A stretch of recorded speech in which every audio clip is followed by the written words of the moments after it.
This video is sponsored by Hook Theory. Today I'm going to show you some songs to help you remember and recognise the sound of chord functions, of a chord functioning within the context of a key. So if you're not sure what a chord function is, rather than thinking about chord progressions in terms of note names like C, G, A minor, F, we instead think of them as numbers, often written down as Roman numerals, relating back to the key that that chord progression is in. So rather than C, we'd call that 1 because we're in the key of C. So it's the first chord of the key, the 1 chord. The G would be the 5th chord of the key, the 5 chord. A minor is the 6th chord of the key, and F is the 4th chord of the key.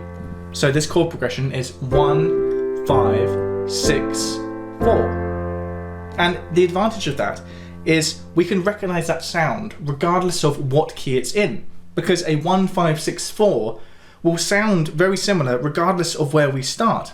If I play D, A, B minor, G, you can hear that that's the same chord progression even though we're using totally different chords. So that's the advantage of being able to hear the chords function within the key, rather than hearing the actual note that we're playing. Rather than having any sort of perfect pitch, we have relative pitch. So that's 1, 5, 6, 4. But what I want to show you today is an example for each function in the key, each common function that you might have. And we'll start with the most common functions and work our way down to some of the rarer chord progressions that you'll hear. So let's start with perhaps one of the most common chord progressions you can hear, moving to the 5th chord of the key. And for all of these examples, to make it easier to recognise the actual function that we're looking for, I'm going to find a song that starts on the tonic chord, on the root chord of the key, and then moves to the chord function that we want. So the example we've got for chord number 5 of the key is Summer of '69 by Bryan Adams, which starts on the tonic chord of D and then moves to the 5th chord of A. And that happens in the verse section.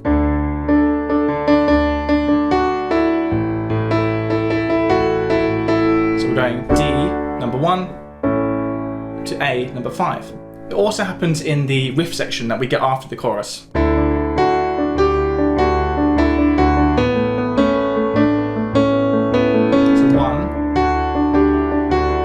and 5.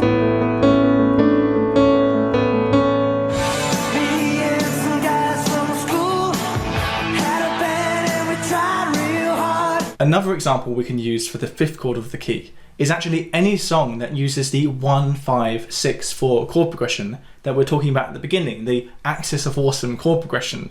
The most famous example probably being Let It Be by the Beatles.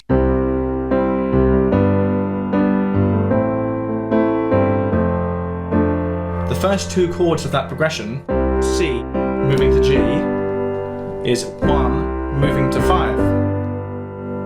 When I find myself in times of trouble, Mother Mary comes to me. So that was the 5th chord of the key, chord 5. But another chord which is going to come up time and time again is chord number 4, 4th chord of the key.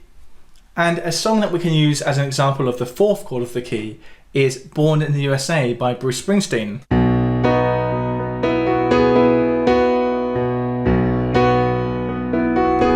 Here's the 4th chord.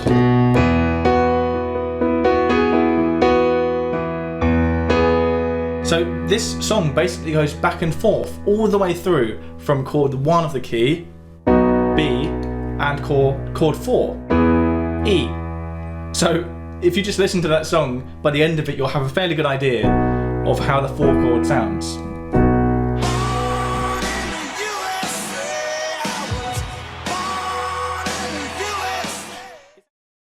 The next most common chord function that you'll probably come across is the 6th chord of the key. And the example we have for this chord function is Stand By Me by Benny King, which starts on the chord A, which is our 1 chord, and then goes down to the chord F sharp minor, which is the 6th chord. So that's 1, and that's the 6th chord there.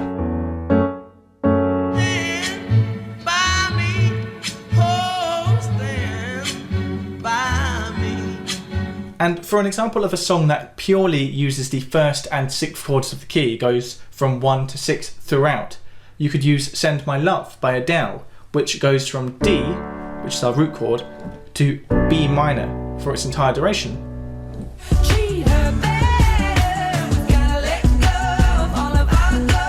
Perhaps the next most common chord function that you'll come across is the second chord of the key.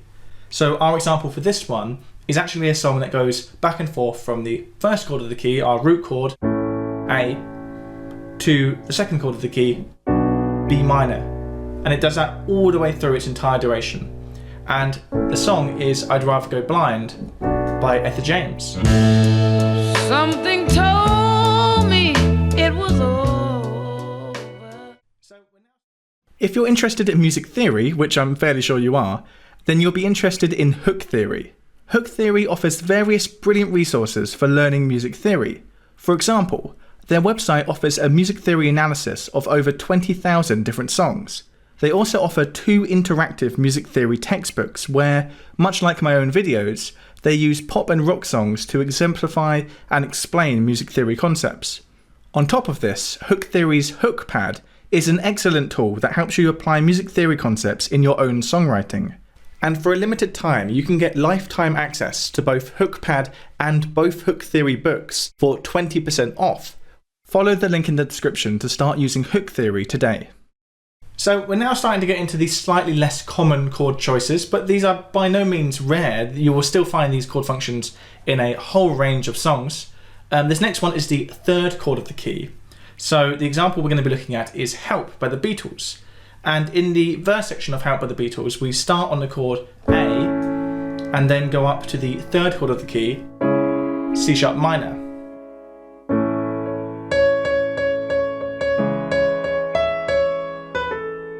One, three. When I was younger, so much younger than today. So far, we've only looked at diatonic chord functions that are based on the notes of the major key. But of course, most songs use notes from outside of the key as well, chromatic notes. So let's look at some of the chord functions that you can get when you go outside of the major key. Perhaps the most common chromatic chord function is the flat 7. So I think everyone will agree that the best example of a flat 7 chord is the epic outro from Hey Jude. In that outro section, we get chord F, which is the tonic chord, and then we move to the flat 7 chord. Then it moves to the 4 chord and then moves back to 1. So those first 2 chords in the progression are 1 and 7. 1 and flat 7.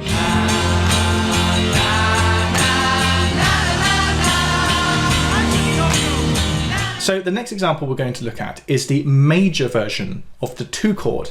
So we've already looked at the minor version of the 2 chord. That was Rather Go Blind by Etta James. But this time that 2 chord has been turned into a major chord.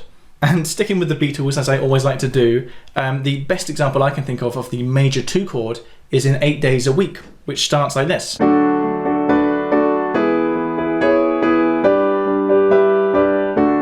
The first 2 chords in that chord progression,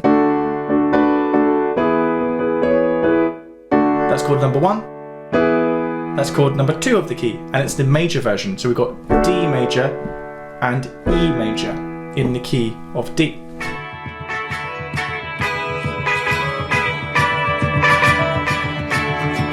The next chord function we're going to look at is the major version of the 3 chord. So much like with the previous example, we've already looked at the minor version of the 3 chord, but this is the major version of the 3 chord. And I think the most classic example of this is the first 2 chords of Creep.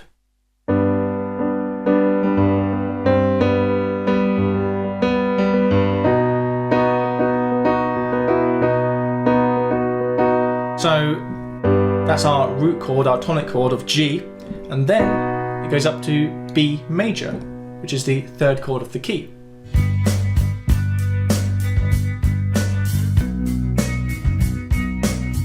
The next chord function we're looking at is the major version of the 6th chord of the key.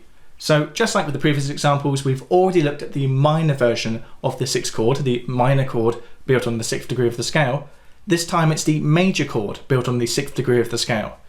And surprise, surprise, we're back with a Beatles example. This time it's Maxwell's Silver Hammer, which starts on the chord of D, which is its one chord, because we're in the key of D major. And then it goes to B major, which is the major version of the sixth chord.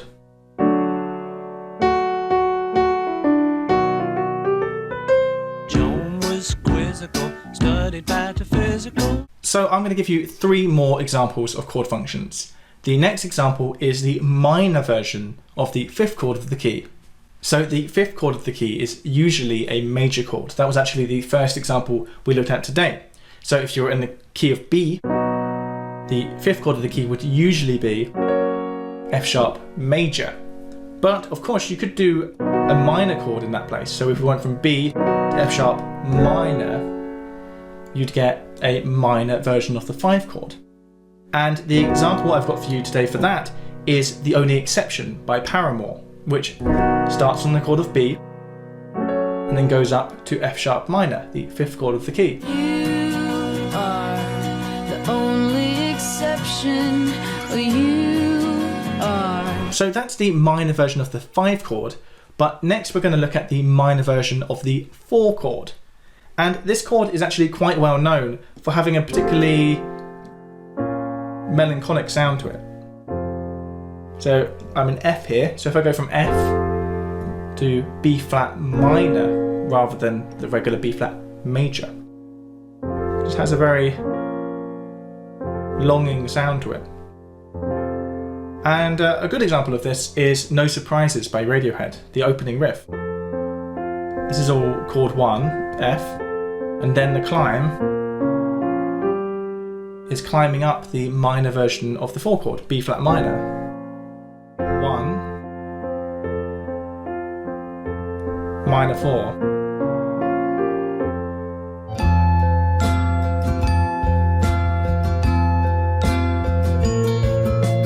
So we've now looked at 11 different chord functions, and we haven't really reached all of the possible chord functions, but we have certainly ticked off perhaps the most common types, the types that you're going to encounter the most often. But I'll give you one more example, a 12th example, which is the chord function of the flat 2nd chord, the major chord built on the flattened 2nd degree of the scale. So for example, if we're in the key of F sharp, you'd normally have a G sharp as your 2nd chord of the key. But if we flatten that and have a normal G, then we've got the flat 2 chord. That's our root chord, F sharp, and that's our flat 2 chord, G major. Quite an exotic sound to it. And this exotic sound 100% comes through in the example I want to show you, which is White Rabbit by Jefferson Airplane, which basically pivots back and forth for most of its duration between F sharp and G. 1 and flat 2. One pill makes you larger, and one pill makes you small. So as I mentioned before, that isn't every chord function. There are more chord functions than these 12. But I do think that these 12 are probably the most common types of chord function that you'll run into, so they're a really good place to start. They're also all just major key chord functions. All 12 of the functions we've looked at today are working around the idea that we're in a major key. But of course we might be in a minor key. So I'm actually going to do a video next week about how to recognize chord functions in the minor key instead. So if you're not subscribed already, do hit the subscribe button so you don't miss that video. And thank you as always to all of the patrons who make my videos possible, including the names you see on screen right now, and Andre Sainz Diaja, Andy Deacon, Andrew Sussman, Austin Barrett, Austin Russell, Bob McKinstry, Boo Madale, Brittany Parker, Cameron Allvilla, Colin Aiken, Charles Finn, Chris Cabell, David Bennett's Hot, David Rivers, Donald Howard, Dr. Darren Wicks, Eleanor Skochenko, Eugene Leroy, FD Hodor, Greg Kubowski, Gilda Toner, Hamish Brocklebank, Hernet Kutcher, Hugo Miller, Ivan Pang, Jake Fisher, J.A. Kokensparger, John Dye, Josh Domchen, Josh Sanderlin, Justin Vigor, Mark Saitera, Mark Ziekenhagen, Max O'Keefe, Melody Composer Squared, Michael Vivian, Nathan Lawrence, Nathaniel Park, Nick Cheng, Paul Middleton, Paul Miller, Paul Pazel, Peter Dunphy, Roger Clay, Sean Kennedy, Steve Daly, Tim Beaker, Tim Payne, Victor Levy, Vedant Flowers, Vladimir Kodakov, Volti, the Washington Shakespearean Festival, Waylon Fairbanks, and Zaphod.